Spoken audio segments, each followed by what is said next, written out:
The following is a presentation of PH Athletics. In Montvale, New Jersey, during this summertime lull when the schools are silent, the only thing to break that, the high-pitched whistles and low-pitched grunts of players and coaches preparing for a new Pascack Hills football season, as you can see right behind me. And I'm Matt Merlino, happy to be with all of you on a special season preview for Pascack Hills football in 2025. Today we're going to go over what's happened in the past couple years of Hills football, what's coming up this season, when, where, and how to watch, and against who the Broncos will be playing in their schedule, who will be playing for Hills, and hopefully we'll end it and splice through some interviews with coaches and players alike to bring you up to date and get ready for this 2025 season. But first, I want to give a little bit of info on what you're going to see here on PH Athletics throughout the next couple of months in this 25-26 school year and the corresponding seasons. In the fall, you'll see, as usual, all of our football games, whether live or tape delayed, many soccer and volleyball matches as well. In the winter, of course, we'll continue our basketball and wrestling coverage, and in the spring, no changes with lacrosse, softball, and baseball. But there are some sports that we've unfortunately haven't been able to cover just yet. For example, our powerhouse tennis teams, both girls in the fall and boys in the spring, have received very little recognition from this channel. I'm going to try my best to change that and make it out to at least one of their matches this season. Likewise, in the winter, our Pascack hockey team, combined with Park Ridge and Pascack Valley, has had amazing success. And while I've had a couple of these kinds of reports at their games, we've never done a full broadcast. This year, that's going to change. And our swim team, also combined with Pascack Valley, our girls some of the best in Bergen County, and the boys not far behind as well. We're going to try our best to make it out to one of their big meets and give all of our student athletes and coaches the coverage that they deserve. But let's focus back on football, and let's talk about what's happened since the turn of the decade here at Pascack Hills. All right, let's start our season preview with how things have gone in the past couple of years for Pascack Hills football. We'll start in 2020. It's not significant for results or statistics, but it is because it was the final year of head coach Brooks Alexander's tenure with the then renamed Broncos, newly renamed Broncos. In 2021, his former assistant and former player, class of 2007, Evan Lampert, took over. He was also a player at Rutgers University. He's right down there giving the final talk to his players at the end of this morning practice. It's Saturday, August the 16th, end of the first week of practices here at Hills. 2021, Lampert's first year, was also the first year of Pascack Hills football in the Ivy Division of the Super Football Conference. For those of you who don't know the details about the Ivy, here they are now. It was created in 2021 by the SFC for teams that are struggling with both participation and competition. Hills was one of those, so they were put in the Ivy for 3 years. When you're in the Ivy, you get a schedule against other Ivy opponents, same programs that are struggling with that participation and competition. When you're in the Ivy, you're ineligible to make the state playoffs, but the top two in each of the 7-team divisions go to an Ivy division playoff, four teams in it, 2 from each division.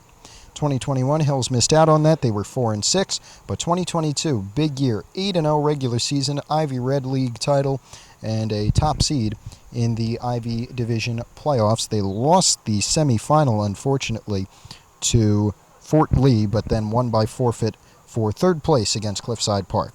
2023, more of the same, 7-1 regular season, only lost to Fairlawn, and then they were at home, lost to Dwight Morrow in the semifinal, then went to Newark and beat Eastside High School for third place. So, after 2 years of great success and 3 years total in the Ivy, Hills was moved back into the regular leagues of the SFC, where you're able to qualify for states, you have more freedom with your schedule, and so they would play in the American Red Division for 2024. It'd be a big challenge. Among other opponents in the league, they'd play perennial state contenders Ramsey and the 2023 Group 2 state champion Westwood Cardinals. Here's how it went last year. First, they started at Mahwah, another team always on the precipice of a breakout season. The Thunderbirds had a little trouble scoring in the first half, and it was 6-0 at the break, but They came out of the locker room, scored a couple of touchdowns, ended up winning 18-7. The only Hills score came on a Dren Bauta pass, who came in at the time a sophomore and passed it to, at the time, a senior, Connor Onikian, who moved out of the quarterback role and into wideout. That was the only touchdown of an 18-7 loss to open the season. The home opener would be even more trouble. They hosted those aforementioned Westwood Cardinals, at the time reigning state champions, lost it 27-7. Kind of expected, but they did hope to make it a little closer. Week 3 would be a big opportunity, their first non-league game, and it would come against the Teaneck Highwaymen on a Saturday afternoon in Teaneck. Among the highlights, a Connor Onikian 55-yard touchdown run, and Gavin Ulande, the junior running back at the time who had just transferred in from St. Joe's in Montvale, making an unselfish play. He had a chance to score a touchdown late. Instead, he went down near the goal line to run the clock a little more. Good on Gavin for making sure the win was secure. And it was a win, 13-12, their first of the season and first of a new era. Week 4 would see another tough challenge in the league. Home against Ramsey, Friday the 27th. It was a bit closer, but the Rams were in control most of the time, 21-14 loss. Week 5 stung a little. It'd be another division game, this one against Dwight Morrow, who likewise moved out of the Ivy with Hills. If you remember in 23, Hills lost 44-20 to Dwight Morrow in the Ivy semifinal. This year they'd be league opponents, and last year they were league opponents as well. At Dwight Morrow, it was close. It was an offensive shootout by high school standards, but the Red Raiders won, especially off of Damani Williams' pick 6, 36-26 the final score there. Week 6 would sting even more. It would be a home game against the Dover Tigers, another team that had moved out of the Ivy Division. In 2023, Hills won in overtime off of a Josh Wright strip sack to end the game. Last year, Hills was on a good streak against the Tigers. They were up 14-0 with just 4 minutes to go, but the Tigers came back and off of a late 2-point conversion won against the Broncos 15-14. That pretty much eliminated Hills from state playoff contention, but they still had 2 games to go and one more chance to get a win in the American Red Division their first year back in it.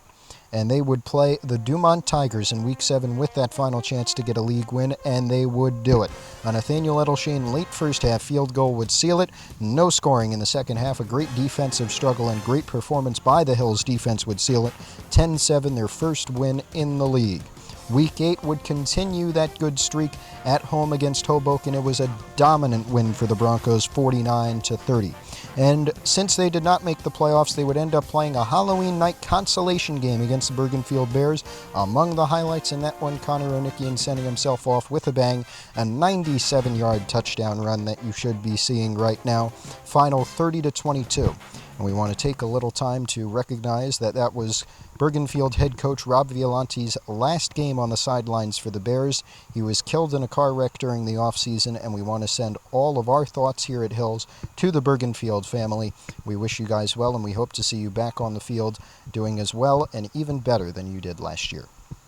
So their final record in the American Red, 1-4 in division and 4-5 overall, counting that consolation game. They finished 5th of the 6 teams. Their only league win coming against the Dumont Tigers, who were 0-4 in league play. They tied with Dwight Morrow. That would end a 2-year era of Connor Onikian starting at quarterback at Hills, and we'll get to the roster changes in just a moment. But first, let's talk about the 2025 schedule for the Pascack Hills Broncos. So, Hills fans, listen up now, because here's the 2025 Hills football schedule as we get a plane flying overhead. First, they'll start with a scrimmage Friday the 29th of August, 6 p.m. right here at Hills. They're going to play Glen Ridge in a scrimmage. That doesn't count for anything when it comes to record or any statistics. It's just to warm up for the season, but I'm sure all the players and coaches would appreciate if you showed up. It'd be right here. Not sure if we're going to have that one on PH Athletics just yet, but stay tuned here at Hills. If we do or do not, you're always welcome to show up and support the Broncos in person. Week 1, we expect all of you to be here, students, parents, anybody associated with the community. Last year, the Broncos lost their opener 18-7 at Mawa. This year, they hope the crowd will make a difference and get them a win to start off the season against the Thunderbirds. That's home September the 5th, Friday night, Week 1 at 7 p.m. right here at Hills, and we'll be there for it, don't worry, with live coverage if you can't make it. But if you can, you might as well show up. Week 2, another tough challenge, another Friday nighter against the Westwood Cardinals, but that's in Washington Township. Yes, it's Westwood High School, but it's in Washington Township. 7 o'clock at night, September the 12th. Week 3, back home against those Teaneck Highwaymen that Hills has now beat 2 years in a row. 2 years ago, it was a Callan Ahern field goal to seal it. Last year, it was a 13-12 win. Will it be the same this season? You'll just have to find out. We'll be live for that one, 7 o'clock here at Hills, Friday, September the 19th. Week 4 to end the month of September. They'll play Thursday night, September the 25th, at Ramsey at 7 o'clock. That's another league game. Let's go over the month of September. Week 1, season opener, home opener, and division opener here at Hills. We hope to see you all there. If you cannot make it under the worst of circumstances, watch us here on PH Athletics. But if you can, in any chance, remotely make it, I hope to see all of you down in the stands instead of listening to me. Week 2, as we said, they'll be at Westwood September the 12th. Week 3, Friday the 19th, home against Teaneck, 7 p.m. Week 4, Thursday night at Ramsey, 7 p.m., September the 25th. Final 4 weeks of the regular season, we're into the month of October, and it starts on a Saturday afternoon. October the 4th, Hills will be home against White Morrow at 2 p.m. We hope to see you all there. Week 6, Friday night, October the 10th, 10:10. They'll be in for revenge at the Dover Tigers over in Morris County, 7 p.m. start time over there. If you can't make it, we'll be there with at least tape-delayed coverage. Week 7, Friday the 17th, final home game. It'll be senior night. You got to show up to support our seniors. American Red Division finale as well, the last league game of the season against the Dumont Huskies. And Week 8, final game of the regular season. They'll be at Hoboken Friday night, October the 24th at 7 p.m., hopefully with a state playoff spot already secure or a good chance to secure one there. We will be live for all of the home games. That would be Week 1 against Mahwah, Week 3 against Teaneck, Week 5 against White Morrow, and Week 7 against Dumont. We will be at all of the Hills games. We'll be live for the home games. We'll be at Westwood, at Ramsey, at Dover, and at Hoboken. But we may not be live. We'll have a broadcast. It may just be tape delayed. So if you want to watch them live when they're on the road, your best bet is to show up in person. Now let's talk about the roster changes for the Broncos this season. In 2024, they lost 8 seniors, including the quarterback Connor Onikian, who was also a defensive back. It was presumed that Dren Bauda, the sophomore last year who came in for Onikian in that Mahwah game, among other scenarios, would be replacing the now graduated star, who is now at Quinnipiac, and we want to wish him well, and we want to wish all of our graduated seniors well as they move on to college. It was presumed, as we said, that Bauda would take over. In the spring, it was announced by him and his family that he was suffering from leukemia. So, of course, he's not going to play this season, and he may not play at all until his senior year in any sport. He's a 3-sport athlete who plays football, basketball, and baseball. We hope to see him back on the court in the winter, but we're just going to hope that he's healthy. And we want to send our best wishes to the Bauda family.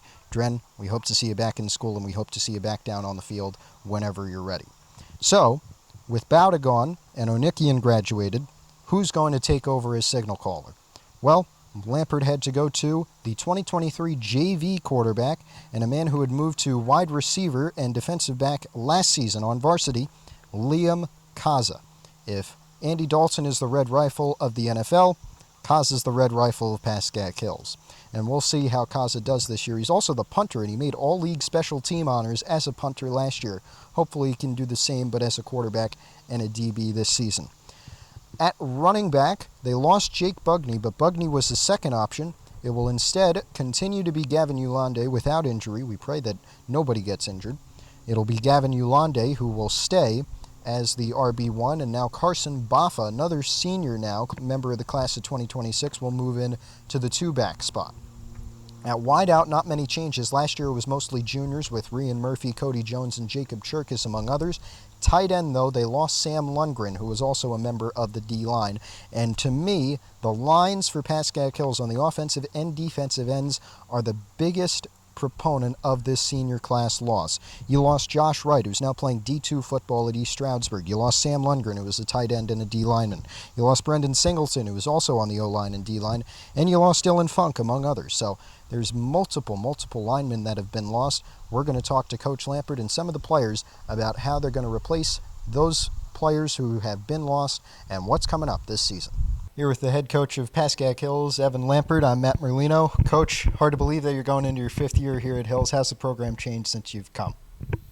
I can't believe it either. I still remember when I was a player here, but that was many years ago, many ages ago. How's the program changed? It really, I think as a coaching staff, we've had a lot of stability. We've grown as coaches, but I think the foundation of the program has always been the same. I think it's more. Everybody knows more of exactly what's going on now. It's kind of built in now, and we've had 4-year classes come in, so this will be the second 4-year class, and they just know what to expect. I think the expectations are clearer now than they've been. You lost your quarterback last year, 2 years starter Connor O'Nickian. Did expect Dren Bowda to come in, and as we mentioned, unfortunately battling leukemia now, so you're going to have to turn to Liam Kaza. What was the process there going up and down between all of that news? Well, Dren was going to be a huge part of this year, still is a huge part of this year. He's fighting a life battle right now. He's doing just a tremendous job of winning every day. Couldn't be prouder of him. He's an inspiration to all of us, and he's fighting a real battle right now outside of sports. So we're all with him on that, but he's going to make a full recovery and come back, no doubt about it.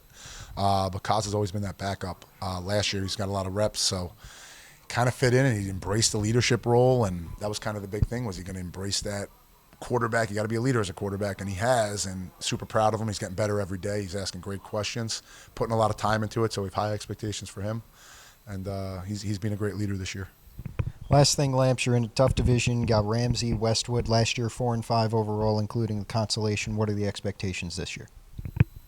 Right now, we just won the film session, so right now, Sunday, our day off is be smart on our day off, hydrate, stretch, get ready to go into Robbinsville and compete against 2 other football teams, and then we'll evaluate after that. But that's it. We're not worried about anybody else, but really just tomorrow rest day and doing the best we can in that, and then beating up Robbinsville and New Egypt and executing. That's our goal. All right. Thank you, Lamps. It's good to see you. See you on the sidelines in the fall. We'll be back with a couple of player interviews, hopefully. Matt Merlino here with a couple of the Pascack Hills football players, some seniors this year. Kind of hard to believe that, but here we are. O-lineman and D-lineman Ryan Lafferty right next to me, and a little further down, Alex Lula, wide receiver, and as he says, a Swiss Army knife. Lula, you were hurt for the beginning of last year, and then you came back. You had a great performance in your first game back. How did it feel to do that? It did feel good. It was heartbreaking having missed the first half of that year. I definitely missed pretty much the 3 games I was really looking forward to. Mawa being a big one, Westwood obviously, Ramsey. Those are the teams that you play them all the time in other sports and you really want to play them in football. So it kind of sucked not being able to do that. So I'm very excited this year to get after them. That's very good. Laff, you kind of coming in as a senior leader now on the lines because Josh Wright and Singleton both have graduated. How does it feel to be a leader on this team? I'm thankful for the opportunity because it's a lot of younger guys on the line who don't have that much experience in football. They started playing 8th grade, freshman year, sophomore year. So kind of getting the opportunity to help them develop really when they're not just starting out, but still getting the hang of it. It's awesome. I'm thankful. Both of you guys were there back in the Hawks days, right? When you were young. Yes. 4-5 last year overall, missed out on the state playoffs, but what are the expectations for this year? I think the whole team's thinking the same thing right now. Just secure a home playoff game and win that. Make a run. Exactly. Senior year, We don't know how it's going to shake out in the end. We just want to. You got to be top 8 in the state, make a home playoff game, win that game, and then we'll see how it shakes out. Try to make a run. All right, last question. We all know Dren's story. Does it kind of feel like you're rallying around him this season, just trying to use him as a rallying point for the team's success? Yeah, 100%. It's you're out there Tuesday morning, 7 o'clock. It's blistering heat, but I know Dren would do anything to put a pair of pads on. So you got to keep going for him if you can't do it for yourself. Yeah, I feel exactly the same way. Whenever things get tough, whenever it hurts, you're tired, I just think about him and how he would kill to be out here, and it just gives me that little extra fuel that I need. All right, last thing. How does it feel to be seniors? Awesome. So much fun. So much fun. I mean, I'm not going to lie. As soon as football ends, I'm about to get the crazy senioritis. I'm not doing anything. I'm about to be done. If it wasn't for this, don't think I would even show up for school. Thanks, guys, for showing up. Thanks to Lamps and everybody for letting me come on in here. Hope you all enjoyed this season preview. We'll see you week 1 against Mawa. So that's the story from Pascack Hills this morning and into the afternoon, Saturday the 16th of August, as our football program concludes its first week of summer camp in preparation for the 2025 season. I want to touch on a couple things before I let you go whenever you're watching this. The first is a personal thing that I just want to get off my chest a little. My thanks to all of you for watching, and my thanks to all of you for your support over the past 3 years, because it's taken my career in places I never would have thought it had gone. And I just want to thank everybody for sticking with me as we have come through what I think is such an amazing journey here at Hills, and I hope you all think the same. I hope that some of you aren't too